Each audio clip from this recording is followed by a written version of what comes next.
Hello everyone, welcome और welcome back to आपका अपना यूट्यूब चैनल नीरजी मास्टर क्लास। सो बेटा, आज हम बात करेंगे एक्सचेंज ऑफ गैसेस के बारे में। बेटा, आप सबको पता है बहुत ही इंपॉर्टेंट टॉपिक है ये। यहाँ से क्वेश्चंस पूछे जाते हैं।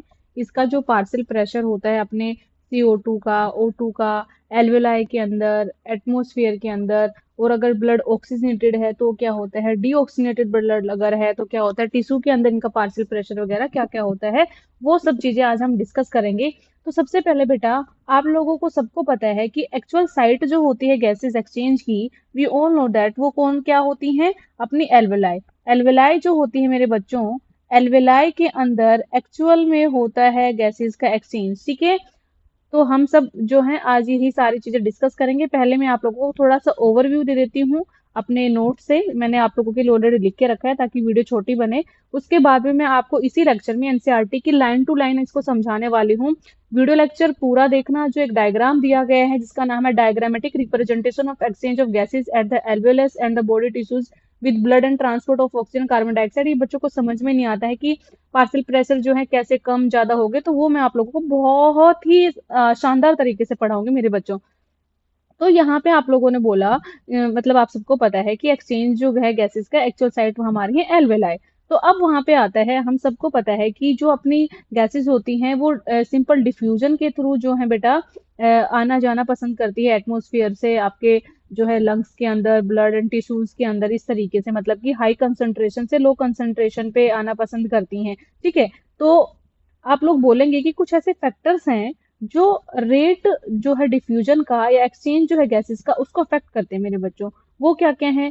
पहला है आपका सोल्यूबिलिटी, मतलब कि उस वो कितना सोल्यूबल है। तो आप लोग बोल सकते हैं सोल्यूबिलिटी का मतलब कि गैस जो है प्लाज्मा के अंदर कितना डिजोल्व है। देखो बेटा, यहाँ पे एक वैल्यू दी गई है, एनसीईआरटी में नहीं है, मैं आप लोगों को बता देती हूँ। CO2 के बारे में थोड़ा सा बताया गया है। देखो क्या होता है, अगर आपसे कोई सोल्यूबिलिटी पूछे तो सबसे ज्यादा सोल्यूबिलिटी होती है मेरे बच्चों कार्बन मोनोऑक्साइड की, दूसरी होती है आपकी CO2 की, और सोल्यूबिलिटी कम होती है ऑक्सीजन की। ठीक है, अगर आपसे कोई ऐसे पूछे कि कार्बन मोनोऑक्साइड ऑक्सीजन के कंपेयर में कितना टाइम सोल्यूबल है, तो आप बोलेंगे 200 से 250 time more soluble then O2।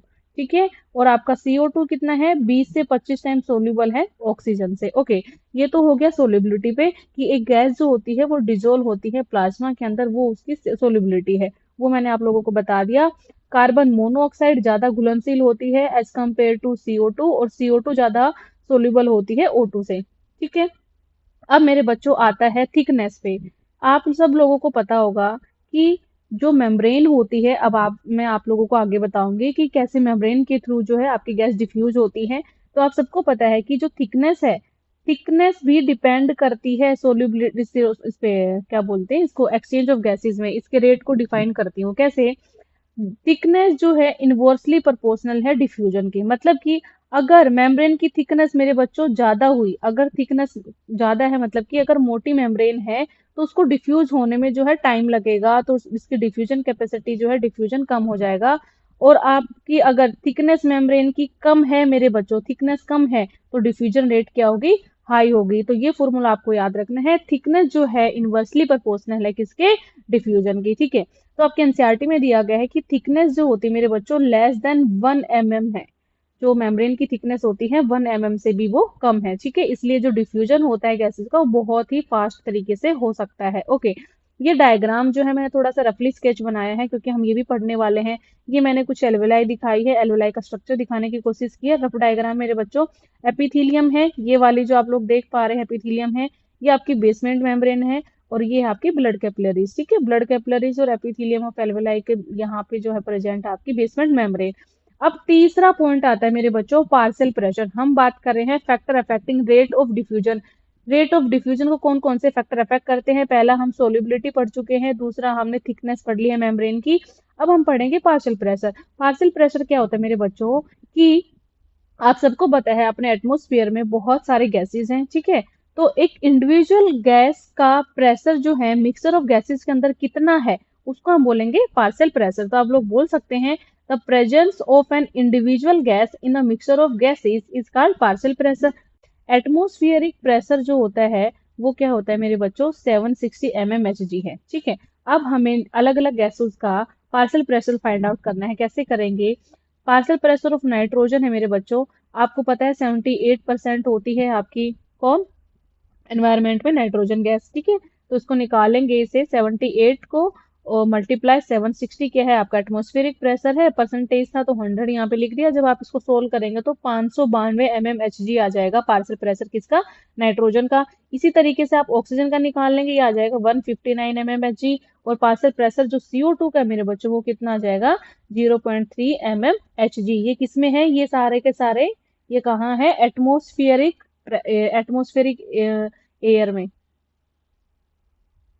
Atmosphere में प्रेजेंट है ये पार्शियल प्रेशर। ओके, अब यहाँ पे एनसीईआरटी में एक टेबल दी गई है जिसमें क्या लिखा गया है, पार्शियल प्रेशर है किसमें, एमएमएचजी में। बेटा आपको एक एक वर्ड देखना है, टेबल 17.1 में क्या लिखा हुआ है वो आपको सब चीज याद करनी है, पूरी टेबल आपको लर्न करनी है, लर्न हो जाएगी जब मैं डायग्राम अगले वाला समझाने वाली हूँ। पार्शियल प्रेशर दिया गया है एमएमएचजी में किसका, ऑक्सीजन का और CO2 का। कहाँ कहाँ पे, at different parts involve in diffusion in comparison to those in atmosphere के कंपैरिजन में दिया गया है कि डिफ्यूजन में कौन कौन से पार्ट जो हैं पार्टिसिपेट कर रखे हैं। तो देखो यहाँ पे रेस्पिरेटरी गैसेस है, ये आपकी O2 है, ये CO2 है। अगर हम बात करें एटमोस्फेरिक एयर की, एटमोस्फेरिक एयर में जो पार्शियल प्रेशर है मेरे बच्चों, ऑक्सीजन का वो कितना है 159 mmHg और CO2 का कितना है 0.3। ये हमने अभी पढ़ा है, कैसे निकाला है उसको आपने वो भी देख लिया। एल्वेलाई के अंदर बात करें तो पार्शियल प्रेशर ऑक्सीजन का कितना है, और एल्वेलाई के अंदर 104 mmHg है और CO2 का है 40। ब्लड अगर वो डीऑक्सीजनेटेड है तो 40 है ऑक्सीजन का और आपका CO2 का है 45। ब्लड अगर ऑक्सीजनेटेड है तो O2 का 95 है और CO2 का मेरे बच्चों 40 है। टिश्यूज के अंदर मेरे बच्चों पार्शियल प्रेशर ऑक्सीजन का 40 है, CO2 का 45 है। ये सब पार्शियल प्रेशर कैसे आए हैं, ये कम ज्यादा कैसे हो रहे हैं वो आप लोग समझेंगे इस वाले डायग्राम से। तो सबसे मेन पार्ट जो आता है हमारे इस टॉपिक का, एक्सचेंज ऑफ गैसेस का, वो मैं आप लोगों को समझाने वाली हूँ। टेबल भी याद हो जाएगी, मेरे साथ साथ जो मैं बोलती जाऊं मेरे बच्चों ध्यान से सुनना है, एक एक पॉइंट आप लोगों के लिए बहुत ज्यादा इंपॉर्टेंट है। देखो होता क्या है, अपन ने शुरुआत कहाँ से करनी है, मान लो मैं यहाँ से लिखना स्टार्ट करूँ, पॉइंट नंबर मैंने 1 डाल लिया। क्या होगा मेरे बच्चों, जब आप लोग सांस लेते हैं, जब सब लोग हम सांस लेते हैं, सबका लेकर चलते हैं, ठीक है। जब हमने सांस ली तो मेरे बच्चों मैंने क्या बताया कि जो पार्शियल प्रेशर है O2 का वो कितना है मेरे बच्चों, एटमोस्फियर में 159 mmHg। अभी हम पढ़ के आए हैं 159 mmHg हमारा पार्शियल प्रेशर है O2 का, और एनवायरमेंट में मतलब कि एटमोस्फेरिक एयर में पार्शियल प्रेशर जो है मेरे बच्चों CO2 का कितना है 0.3 mmHg। ये मैंने अभी अभी आप लोगों को बताया। बात क्लियर है कि नहीं है, ये कहाँ पे है मेरे बच्चों, एटमोस्फियरिक एयर में है। यस मेरे बच्चों ये कहाँ है, एटमोस्फियरिक एयर, ठीक है। एटमोस्फेरिक एयर में पार्शियल प्रेशर ऑक्सीजन का 159 बोलेंगे ना, 159, हाँ 59 है ये। और पार्शियल प्रेशर CO2 का कितना है 0.3 mmHg है, ठीक है। अब क्या हुआ, जब हमने एटमोस्फेरिक एयर को इनहेल किया मेरे बच्चों, हमने क्या किया है, इस एटमोस्फेरिक एयर को इनहेल कर लिया है, ठीक है। इनहेल किया तब पार्शियल प्रेशर O2 का जो था मैंने आपको बताया 159 और जो CO2 का है 0.3 mmHg है। तो हमने क्या पढ़ा था पहले वाले टॉपिक के अंदर कि जब हम गैस को इनहेल करते हैं, O2 को जब हम इनहेल करते हैं तो सबसे पहले हमारी एयर बेटा कहाँ पे जाती है, हमारे कंडक्टिंग जोन में जाती है। यस मेरे बच्चों कहाँ जाती है बेटा जी, कंडक्टिंग जोन में जाती है, ठीक है। अब कंडक्टिंग जोन का आप लोगों ने एक फंक्शन पढ़ा था कि वहां पे ह्यूमिडिफिकेशन होते हैं। यस मेरे बच्चों पढ़ा था कि नहीं पढ़ा था फंक्शन में, मैंने आप लोगों को बहुत बार बताया था।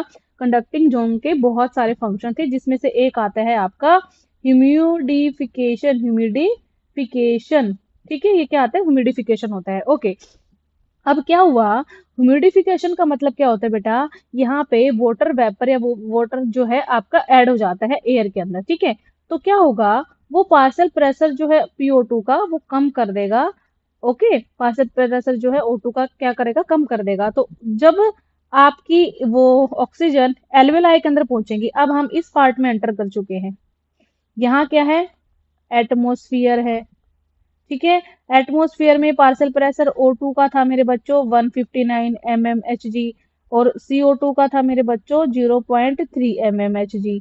जैसे ही यहाँ हमने सांस ली, सांस लेने से कंडक्टिंग जोन में जब गई तो हमें पता है कंडक्टिंग जोन में एक ह्यूमिडिफिकेशन नाम का फंक्शन होता है जिसकी वजह से वाटर वेपर ऐड हो गए। जैसे ही मेरे बच्चों वाटर वेपर ऐड हो गए तो उसका पार्शियल प्रेशर जो है, पार्शियल प्रेशर O2 का, वो क्या हो जाएगा मेरे बच्चों, कम हो जाएगा। ठीक है, वो 159 से बेटा 104 पे आ जाएगा, 104 mmHg पे आ जाएगा। यस मेरे बच्चों, अब हम चलते हैं टेबल की तरफ।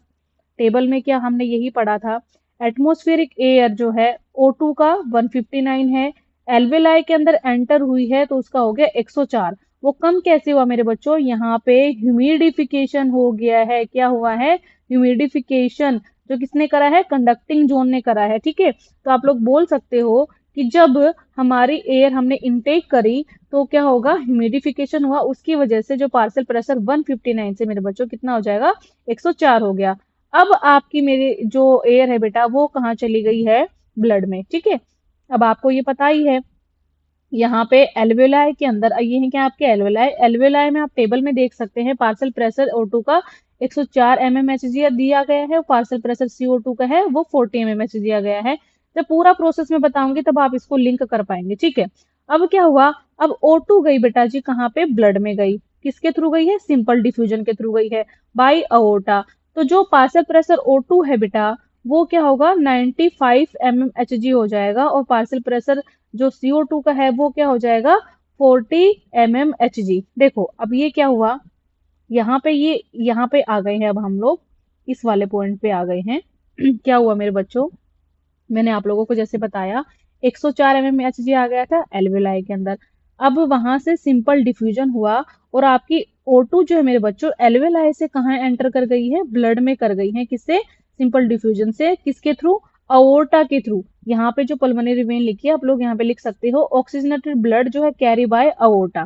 ठीक है, अओर्टा के थ्रू वो आ गई है आपके ब्लड के अंदर। ओके, अब क्या होगा, आप लोग बोलेंगे कि मैम 104 था, 104 mmHg था अपना एटमॉस्फेरिक जो सॉरी एल्वेलाई के अंदर 104 mmHg था पार्शियल प्रेशर किसका, ऑक्सीजन का।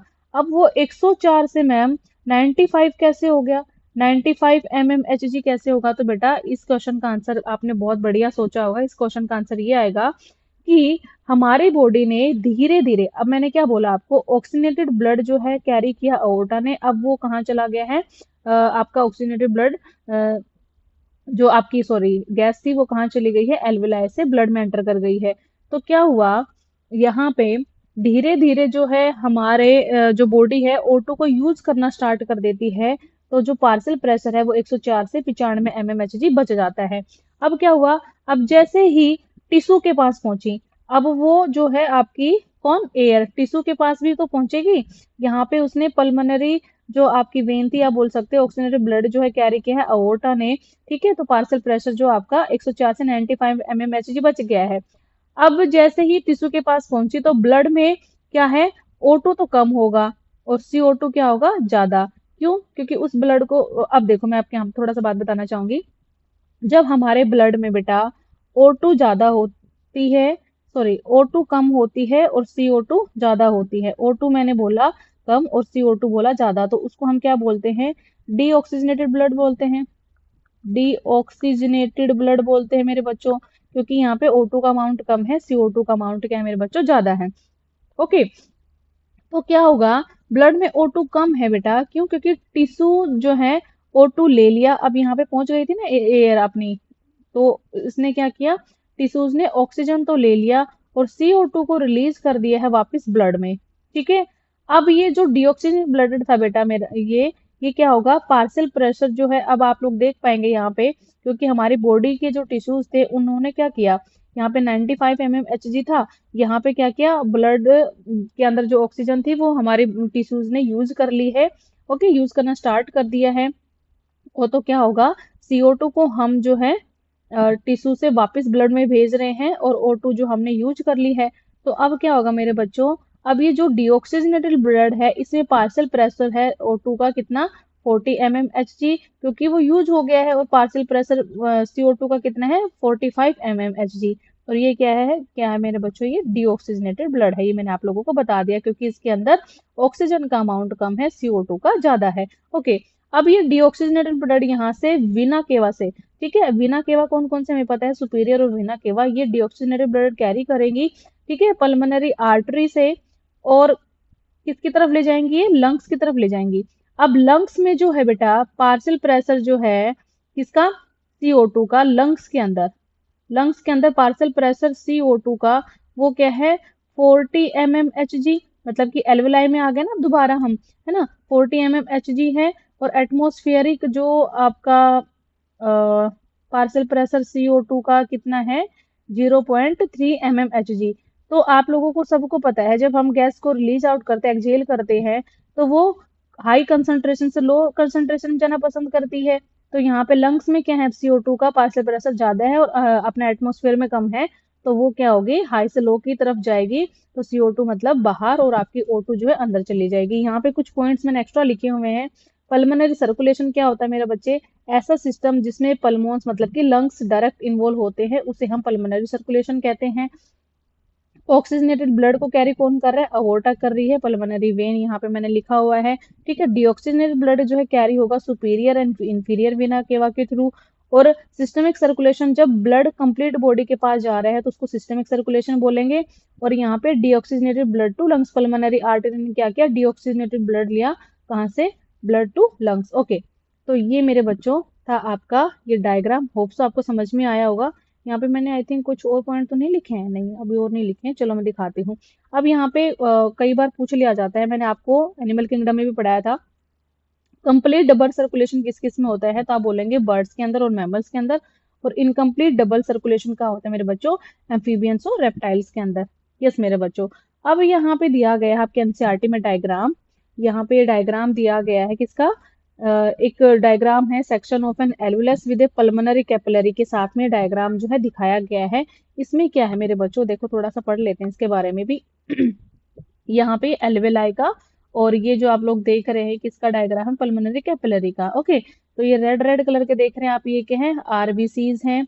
ये ब्लड कैपिलरी का जो डायग्राम दिया गया है, ये क्या है आपकी बेसमेंट मेम्ब्रेन, जो ये देखो ये जो येलो कलर से बनी हुई है ना, ये क्या है बच्चों बेसमेंट मेम्ब्रेन है, ठीक है। ये एल्वेलाई की वाल है, 1 सेल थिक है ये। ओके, ये एल्वेलर कैविटी है। तो आप लोग लिख सकते हैं कि जो बेसमेंट जो सब्सटेंस होते हैं ये क्या होती हैं, ए सेलुलर होती है, मतलब कि इनके अंदर ब्लड वेसल जो है अब्सेंट होती हैं, ठीक है।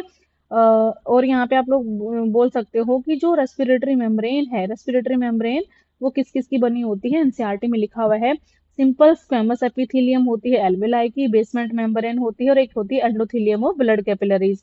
अगर हम बात करें simple squamous epithelium of alveoli की, तो वो सेलुलर होती है, बेसमेंट मेम्ब्रेन ए सेलुलर होती है, मतलब कि ब्लड वेसल एब्सेंट है, और एंडोथेलियम जो होती है ब्लड कैपिलरी की वो भी क्या होती है, सेलुलर होती है। ये तीनों मिलके बेटा क्या बनाती है, रेस्पिरेटरी मेम्ब्रेन बनाती हैं, ठीक है।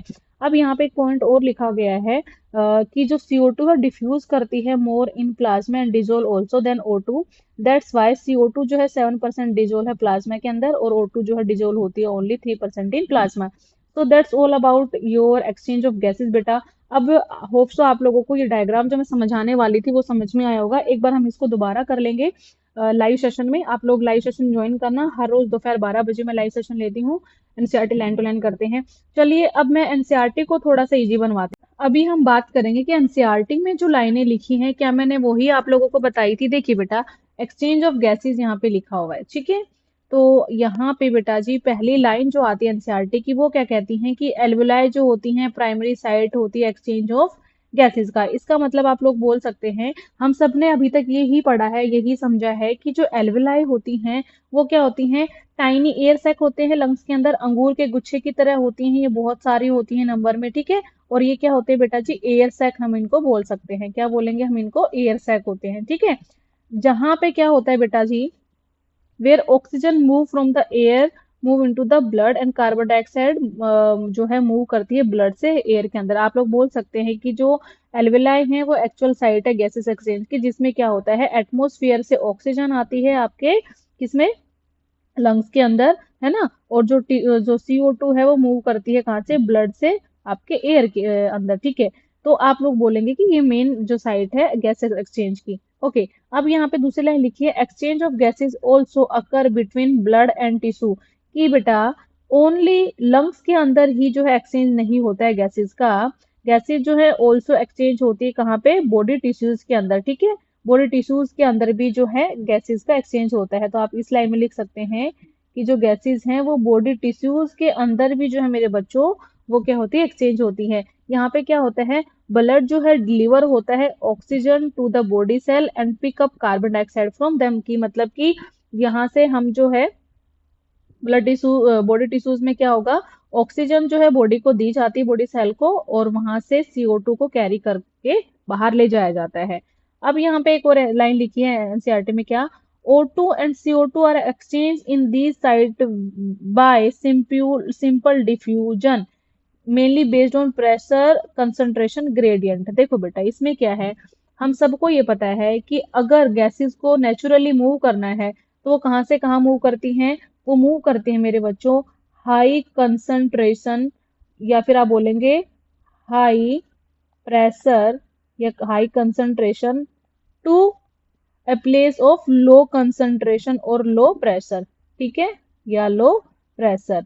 उसी को हम मेरे बच्चों क्या कहते हैं, डिफ्यूजन कहते हैं। मतलब कि अगर गैसेस नॉर्मली हाई कंसंट्रेशन में लो कंसंट्रेशन की तरफ मूव कर रही है, उस प्रोसेस को हम क्या बोलेंगे बच्चों, डिफ्यूजन बोलेंगे। और याद रखना इस प्रोसेस के लिए कोई एनर्जी की रिक्वायरमेंट नहीं होती है। आगे लिखा गया है, solubility of the gases as well as the thickness of the membrane involved in diffusion are also some important factor that can affect the rate of diffusion। मैंने आप लोगों को यही बताया कि कुछ ऐसे फैक्टर्स हैं बेटा जो आपकी सोल्यूबिलिटी जो होती है उसको जो है अफेक्ट करते हैं, रेट ऑफ डिफ्यूजन को जो है सॉरी अफेक्ट करते हैं। ये मैंने आप लोगों को ऑलरेडी बता दिया है नोट से, कौन कौन से। एक तो आपकी बेटा जो फैक्टर अफेक्ट करते हैं वो होते हैं क्या, दूसरे पेन से लिखेंगे, जो फैक्टर अफेक्ट करते हैं आपके जो एक्सचेंज ऑफ गैसेस है, उनमें पहला क्या आता है मेरे बच्चों, सोल्यूबिलिटी का आता है।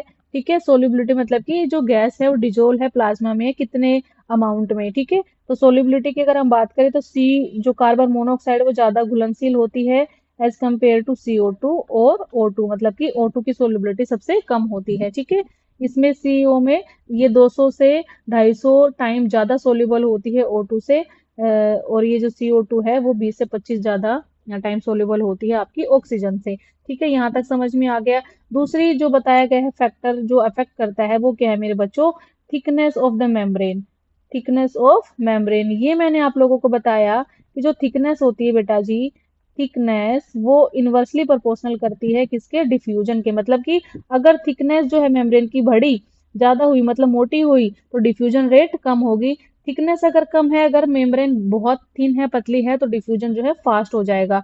तीसरा आता है मेरे बच्चों पार्शियल प्रेशर, कि पार्शियल प्रेशर क्या होता है, अपने एनवायरनमेंट में बहुत सारी मिक्सचर हैं गैसेस का, तो उनमें से एक इंडिविजुअल गैस जो है वो कितना पार्टिसिपेट कर रही है, उसका प्रेशर कितना है, उसको हम बोलेंगे partial pressure of that gas, ठीक है।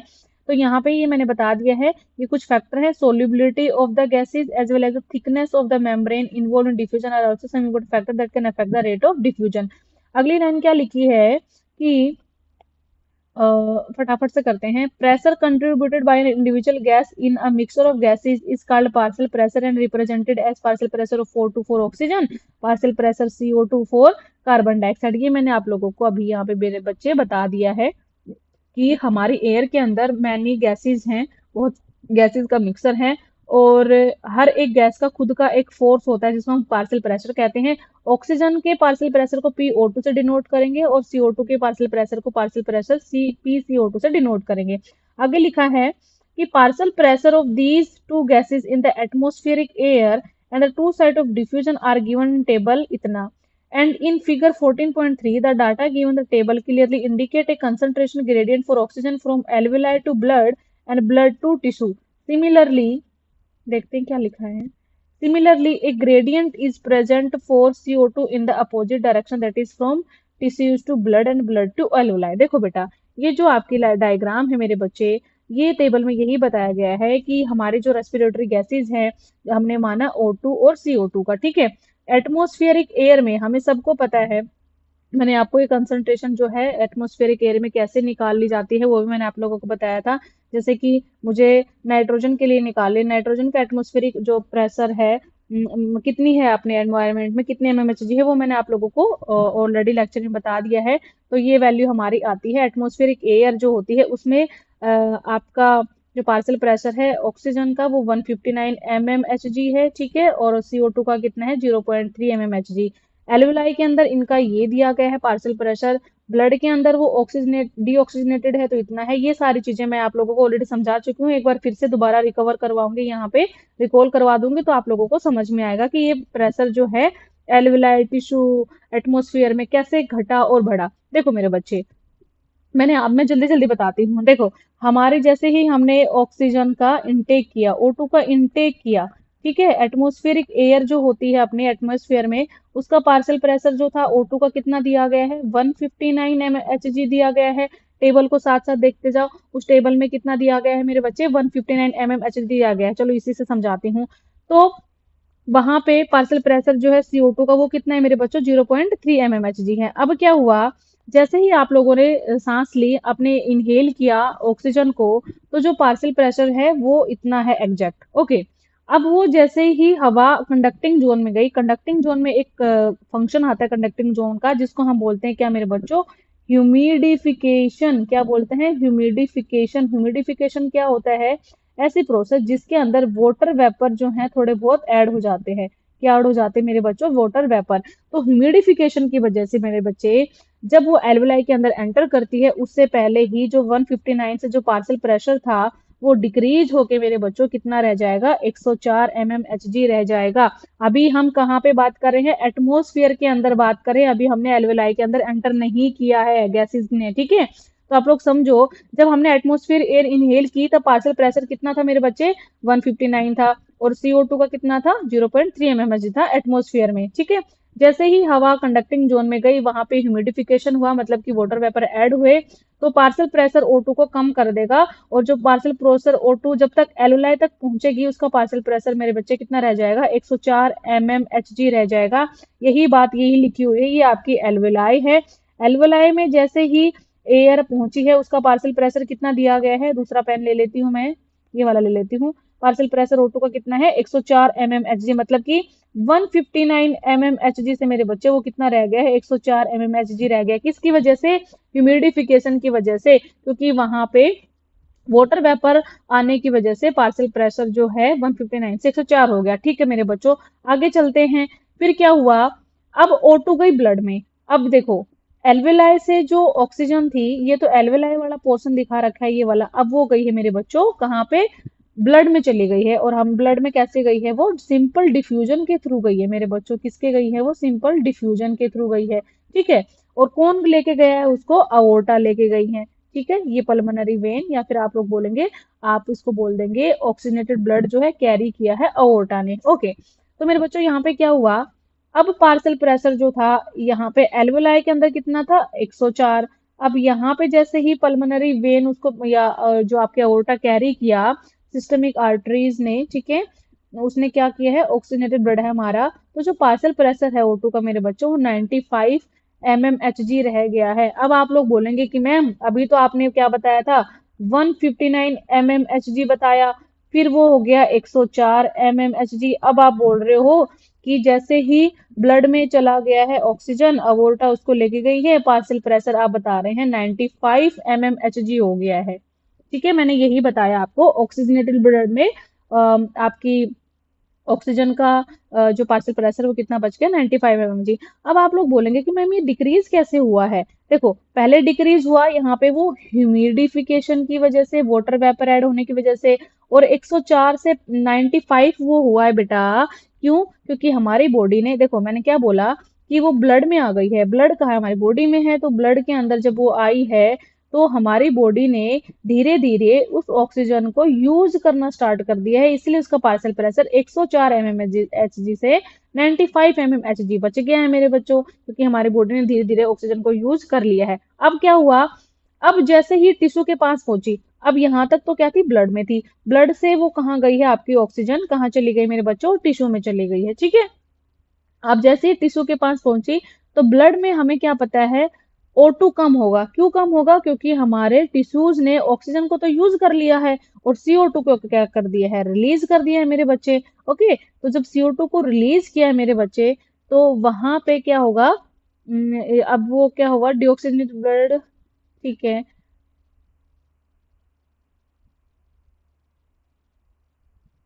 ओके ओके, मुझे यहाँ पे आपको पॉइंट बताना था, वो मैंने शायद स्किप कर दिया। जब हमारे ब्लड में O2 की अमाउंट कम और CO2 की ज्यादा होती तो हम उसको क्या बोल देते हैं? डीऑक्सीजनेटेड ब्लड बोलते हैं। ठीक है। ब्लड में O2 कम इसलिए क्योंकि टिश्यूज ने O2 ले लिया और CO2 को जो है रिलीज कर दिया। अब क्या होगा? अब ये ब्लड बन गया है बेटा जी आपका डीऑक्सीजनेटेड। अब ये डीऑक्सीजनेटेड ब्लड है जिसमें पार्शियल प्रेशर जो है मेरे बच्चों, अब यहाँ से क्या हुआ? यहाँ पे हमने क्या किया? O2 जो है यूज कर ली है और CO2 को टिश्यूज ने वापस भेज दिया है, CO2 को। ठीक है। तो अब हमें पता है ऑक्सीजन की अमाउंट जो है टिश्यूज के अंदर कम है, CO2 की ज्यादा हो गई है। तो ये जो डीऑक्सीजनेटेड ब्लड था वो कैरी किया किसने? आपकी वीना केवा ने। ठीक है। तो अब यहाँ पे जो डीऑक्सीजनेटेड ब्लड है उसमें पार्शियल प्रेशर है O2 का, वो 40 mmHg है। ठीक है। और आपके पार्शियल प्रेशर जो CO2 का है वो क्या है मेरे बच्चों? 45 mmHg है। यही टेबल में लिखा हुआ है, वही मैं आपको एक्सप्लेन कर रही हूँ। क्यों? क्योंकि ये क्या है आपका डीऑक्सीजनेटेड ब्लड है मेरे बच्चों। क्या है ये? डीऑक्सीजनेटेड ब्लड है। ठीक है। अब क्या होगा? ये जो डीऑक्सीजनेटेड ब्लड था यहाँ से वीना केवा ने इसको उठाया पल्मोनरी आर्टरी के थ्रू, पल्मोनरी आर्टरी की तरफ ये गया। अब लंग्स में हमें क्या पता है? अब यहाँ पे आ जाएगा लंग्स वाला पोर्शन। पल्मोनरी आर्टरी है ना यहाँ पे, तो मतलब कि रिलेटेड है लंग्स से। ओके। अब ये लंग्स में पार्शियल प्रेशर जो है CO2 का, लंग्स के अंदर बात हो रही है, लंग्स के अंदर पार्शियल प्रेशर है मेरे बच्चों CO2 का 40 mmHg। और एटमोस्फियर में कितना है हम सबको पता है? एटमोस्फियर में है 0.3 mmHg। तो हमने ये क्या पढ़ा था कि सिंपल डिफ्यूजन के थ्रू वो आना जाना पसंद करती हैं। तो अब लंग्स में क्या है? पार्शियल प्रेशर CO2 का ज्यादा है मेरे बच्चों, और आपके जो क्या बोलते हैं एटमोस्फियर में क्या है? कम है। देखो यही बात मैंने कही है, एल्वेलाई वाला पोर्शन, मतलब कि ये लंग्स से, लंग्स के अंदर तो एल्वेलाई होती हैं। तो यहाँ पे पार्शियल प्रेशर 40 है और आपका एटमोस्फियर में कितना है? 0.3 है। तो क्या होगा मेरे बच्चों? डिफ्यूजन की वजह से हाई से लो में जाएंगे, मतलब लंग्स के अंदर अब ज्यादा है और एटमोस्फियर में कम, तो आपकी CO2 है जो है बाहर चली जाएगी। इस तरीके से मेरे बच्चों जो है ये प्रोसेस होती है। ठीक है। और आप लोगों से कोई पूछ ले कि पल्मोनरी सर्कुलेशन क्या होता है, ऐसा सिस्टम जिसमें पल्मोन्स मतलब कि लंग डायरेक्ट इन्वॉल्व होते हैं, उसको हम पल्मोनरी सर्कुलेशन कहते हैं। सिस्टमिक सर्कुलेशन क्या होता है मेरे बच्चों? कि जब ब्लड आपकी पूरी बॉडी के पास जाता है उसको हम सिस्टमिक सर्कुलेशन बोल देते हैं। दिस इज ऑल अबाउट कि आपका जो रिप्रेजेंटेशन थी, एक जो आपका चार्ट था वो किस तरीके से बताया गया था, वो मैंने आप लोगों को समझा दिया है। होप सो आप लोगों को समझ में आया होगा। फिर भी कोई डाउट रह जाता है तो आप मुझे बता दीजिएगा, मैं आप लोगों को दोबारा से जो है 2 बार 3 बार 4 बार लाइव में हम इसको अच्छे से कर लेंगे। ठीक है मेरे बच्चों। अब हमने यहाँ तक पढ़ लिया है। ठीक है। अब मैं आप लोगों को बताती हूँ एनसीईआरटी की, और आगे लाइनें करते हैं। देखो आगे की लाइन लिखी गई है, as the solubility of CO2 is 20 to 25 times higher than that of O2, the amount of CO2 can diffuse through the diffusion membrane per unit difference in partial pressure is much higher compared to that of O2। इसका मतलब क्या है मेरे बच्चों? आप लोग इस पूरी लाइन का, ये जो लाइन लिखी गई है यहाँ से और यहाँ तक, आप इसका लिख सकते हो कि जो आपकी CO2 है मेरे बच्चों, मैं ऑलरेडी बता चुकी हूँ सोलिबिलिटी जो है प्लाज्मा के अंदर CO2 की ज्यादा होती है एज कम्पेयर टू ऑक्सीजन। देखो CO2 जो है वो क्या है मेरे बच्चों? मोर सोल्यूबल है, more soluble in blood than oxygen. इस लाइन का मीनिंग ये है। सो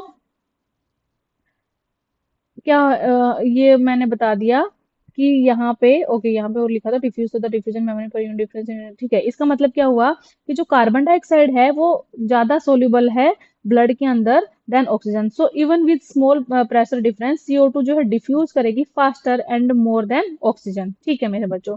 आगे पढ़ते हैं।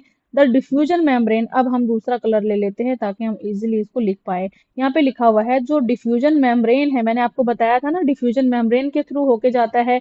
और डिफ्यूजन मेम्ब्रेन जो है आपकी 3 लेयर की बनी होती है, थिकनेस उसकी कम होनी चाहिए ताकि फास्टर डिफ्यूजन हो सके। The diffusion membrane is made up of 3 major layer, 3 major layer की बनी। क्या क्या? Thin squamous epithelium of alveoli, alveoli की थिन स्क्वेमस एपिथेलियम है, ऑलरेडी बता चुकी हूँ। एंडोथेलियम है एल्वुलर कैपिलरीज पर, बेसमेंट मेम्ब्रेन जो है या सब्सटेंस जो है वो भी बनी हुई है थिन मेम्ब्रेन की, supporting the squamous epithelium and basement membrane surrounding the single layer endothelial cell of capillaries. In between them, however, its total thickness is much less than 1 millimeter. There, all the factors in our body are favorable for diffusion of O2 from alveoli to tissue and that of CO2 from tissue to alveoli. मतलब आप लोग बोल सकते हो, अगर आपको simple भाषा में अगर कोई बोले कि जो आपकी डिफ्यूजन मेम्ब्रेन है वो किसकी बनी हुई है, 3 लेयर की बनी हुई है। कौन कौन सी? पहली है हमारी thin squamous epithelium of alveoli, yes मेरे बच्चों। दूसरी है endothelium, endothelium of alveolar capillaries, ठीक है। और थर्ड है आपकी basement substance in between them, basement substance in between them. बेटा मैं थोड़ा जल्दी लिख रही हूँ इसलिए राइटिंग ऐसे आ रही है, ताकि आप लोगों को समझना है, बस कॉन्सेप्ट समझ में है। ओके, अब देखो जो बैरियर है across which gases pass is very thin and has 3 part. जो मैंने आपको बताया कि जो थिकनेस होती है वो 1 mm, 1 mm लिखा गया ना, 1 मिलीमीटर से भी कम की होती है, 1 मिलीमीटर से भी कम की थिकनेस होती है, ताकि डिफ्यूजन जो है फास्टर हो सके। ओके, तो मेरे बच्चों आप लोग अभी क्या याद करेंगे यहाँ पे कि ये लेयर मिल के जो है थिकनेस इनकी 0.5 माइक्रोमीटर भी बताई गई है। यस, कहाँ पे लिखा हुआ नहीं आई है, आई थिंक ये। ओके, अगर मैं समरी बताना चाहूँ इन वर्ड्स में, अपने इजी वर्ड्स में, इस पूरे जो मैंने टॉपिक पढ़ा है उसमें आप बोल सकते हो कि गैस एक्सचेंज हैपन्स मेनली इन एल्वेलाई। ये बहुत मेन पॉइंट है, हमने बात करी थी कि एक्चुअल में एक्सचेंज जो होता है गैसेस का वो कहाँ पे होता है मेरे बच्चों, एल्वियोलाई के अंदर होता है। ये समरी बता रही हूँ मैं, जो मैंने टॉपिक आप लोगों को पढ़ा दिया है, समरी में ये आएगा, एल्वियोलाई की अंदर जो है मेन एक्सचेंज होता है। ओके, दूसरा हमने पढ़ा कि हमेशा याद रखना गैसेस जो है वो मूव करती हैं कहाँ से, high to low pressure, high to low pressure किसके थ्रू करती है, सिंपल डिफ्यूजन के थ्रू करती है मेरे बच्चों, सिंपल डिफ्यूजन के थ्रू हाई से लो प्रेशर पे जाती हैं।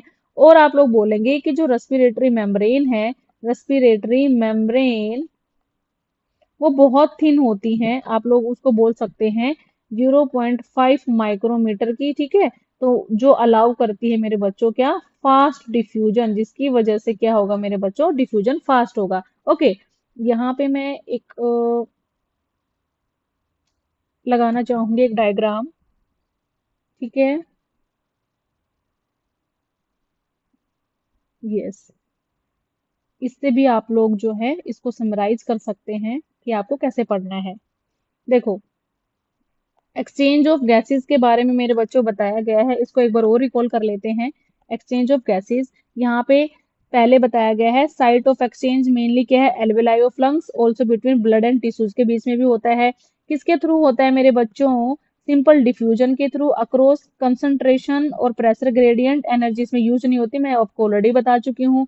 सोलिबिलिटी है गैसेस की, वो बताई गई है कि सोलिबिलिटी जो है CO2 की वो 20 से 25 टाइम ज्यादा होती है किससे, ऑक्सीजन से, और डिफ्यूज होता है much faster. Okay, partial pressure की बात करें, पार्शियल प्रेशर क्या होता है, प्रेशर होता है इंडिविजुअल गैस का एक मिक्सचर ऑफ गैसेस के अंदर। PCO2 को डिनोट करेंगे पार्शियल प्रेशर O2 के लिए, और PCO2 से डिनोट करेंगे पार्शियल प्रेशर ऑफ CO2 का। रेस्पिरेटरी मेम्ब्रेन जो होती है मेरे बच्चों, 3 बनी होती है, 3 लेयर की, स्क्वेमस एपिथेलियम एल्वेलाई की, endothelium of alveolar capillaries, basement substance in between them, और कंबाइंड थिकनेस होती है इनकी जो 1 mm से भी कम। रेस्पिरेटरी मेम्ब्रेन की combined thickness is only 0.5 micrometer. तो बेटा दिस ऑल अबाउट एनसीईआरटी की लाइन टू लाइन पढ़ ली है हमने मेरे बच्चों, उसके साथ में मैंने अपने नोट से भी आपको थोड़ा सा बता दिया है। तो आप लोगों को होप सो बहुत अच्छे से समझ में आया होगा। अगर वीडियो अच्छी लगी है तो फटाफट से अपने दोस्तों को शेयर कर दो, और वीडियो को बहुत सारा प्यार दो, और कल मिलना मुझे ओके, मतलब ये वीडियो जिस दिन जाएगी उसी दिन दोपहर 12 बजे मैं आप लोगों को लाइव में बहुत सारे इसके रिलेटेड क्वेश्चन प्रैक्टिस कराऊंगी, और इसको एक बार समराइज